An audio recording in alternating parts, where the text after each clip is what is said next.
Yo, what's poppin'? People, your boy Snacks is back in the building, damn it. Y'all know what time it is. Y'all know how we get down. You have to pardon your boy. Y'all already know yesterday was a funeral day, so I was unavailable. But we are back and we are giving tremendous shout out to the CU aunties for always holding it down. You know what I'm saying? So if you don't follow the CU aunties, make sure you do on all of their social media outlets, Instagram, Facebook, Twitter, TikTok, you know what I'm saying? And as always, big ass shout out to the CUR team.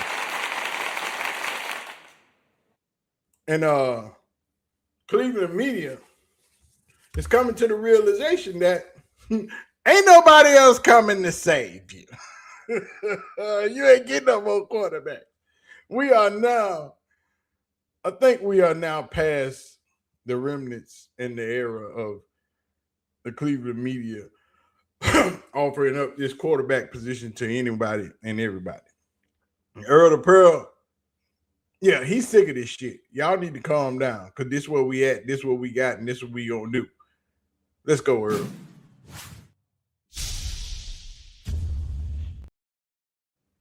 In the past month or so, since the season has ended, we already know, we've heard the Cleveland media offer up this quarterback position to everybody. You can get a job. You can get this part. You come in. We've had 35 different quarterbacks offer this position. Anybody but Shedeursanders and Deshaun Watson. But Todd Monken, on the other hand, Andrew Berry, on the other hand, has said otherwise. Because guess what they haven't done? They ain't made no moves in the quarterback room. Deshaun Watson, Shedeursanders, Dylan Gabriel. Three that's still standing tall. And it seems that the Cleveland media is coming around. And if you ain't coming around fast enough, Earl Da Pearl got a word for you. Ken Carmen started it off, letting y'all know that, hey, this is where we at. This is what we got. So y'all might as well sit back and enjoy the ride.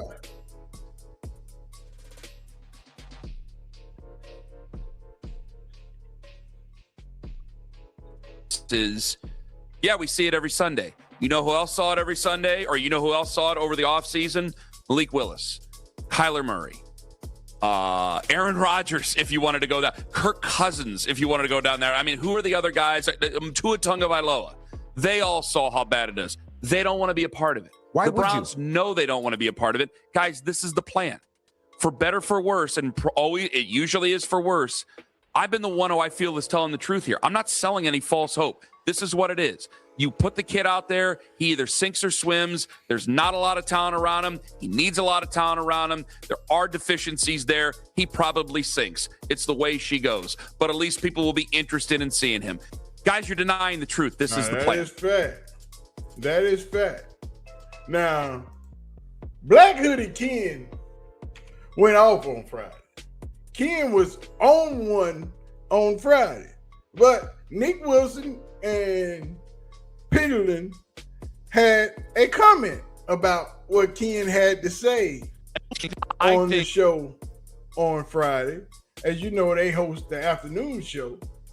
And we getting at it, Earl. Y'all just hold it on. While you waiting on Earl, do your boy a solid.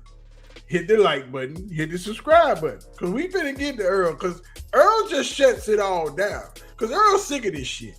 And I think Earl been holding up, waiting on it for a minute before he said something. But let's get to this. I think there's what the team will do, which is maybe what like Mary Kay's job is to report what the team is thinking and what the team is. And then I think there's what our job is, which is to say how it should be. And so I think, and I don't know that this is what Ken is intentionally doing, but when you get stuck behind, well, this is what they're going to do, it's your job to question it. It's my job to question it. And so I'll be honest with you, this iteration of the Cleveland Browns, this brain trust doesn't get the, well, this is what they're going to do, and I guess we'll just have to live with it.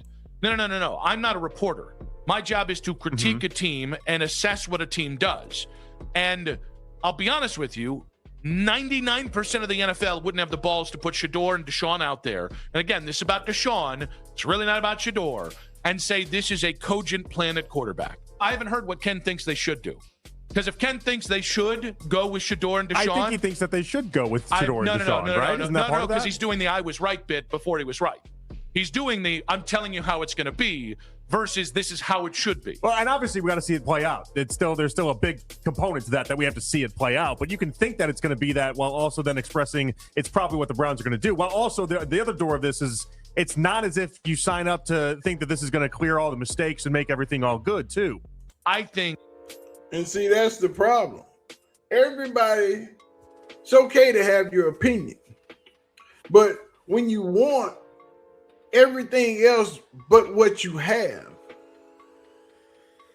is saying about you that you just don't like what you got and you don't like the quarterbacks, but you're willing to try everybody else that has failed, that hasn't been great, that hasn't been good. You are willing to try that instead of getting what you have better. Instead of getting better with what you have. You'd rather try the products that have already failed on the field or wasn't that good on the field. When you have a quarterback that only played a few games in the season, looked the part, looked prepared, you knew he wasn't given every opportunity to be great on the field, but it don't matter because you'd rather try everything else. But Earl is just sick of this shit. Earl is just tired of it. He like, listen, whether y'all like it or not, whether y'all want this or not, this is where we are. And this is what we have in-house. So deal with it. Whether people like it or not, people need to come to the reality that more likely, this is the quarterback room that we're going to have going into this season. Unless the Cleveland Browns, which I believe they will, add a developmental quarterback in the back end of the draft, or a veteran free agent quarterback comes available later on in the offseason to add to this roster. But you are going to have shedeursanders and Deshaun Watson competing for QB1. Yeah. People don't want to hear that. People might not like that. But our job is to give you the reality and not continue this point into the offseason with these what-ifs of other guys who are quite honestly not coming here. That's why when we started the offseason, we were having these conversations about how do you feel about Malik Willis? How do you feel about a Kyler Murray if he gets released? How do you feel about he was on the list of names that Nick Wilson threw out there, and we talked about him. Anthony Richardson is a very cheap option. Trade a day 3 pick for him, get him in here, let him compete with those guys. I was open-minded to those types of conversations and names because those things kind of made more sense. But as we start getting, like, at this point, Earl, like, as the market has kind of dried up, the only one left of those guys that I kind of mentioned at this point is basically Anthony Richardson. And there was a report yesterday that the Browns aren't even really in that conversation for him. There's other teams that are maybe trying to pursue him. Okay, fine. But like, once we got to this point, I think like you're saying, it's time to just realize and wrap our heads around, like, okay, they're comfortable rolling into the regular season with this group, maybe drafting a guy that becomes part of the equation or whatever it's going to look like. And maybe they will still add another veteran that's a backup. Like if they add Jameis Winston at this point, I get that. That's a backup guy who can kind of be another voice in that room. Fine. Totally understand.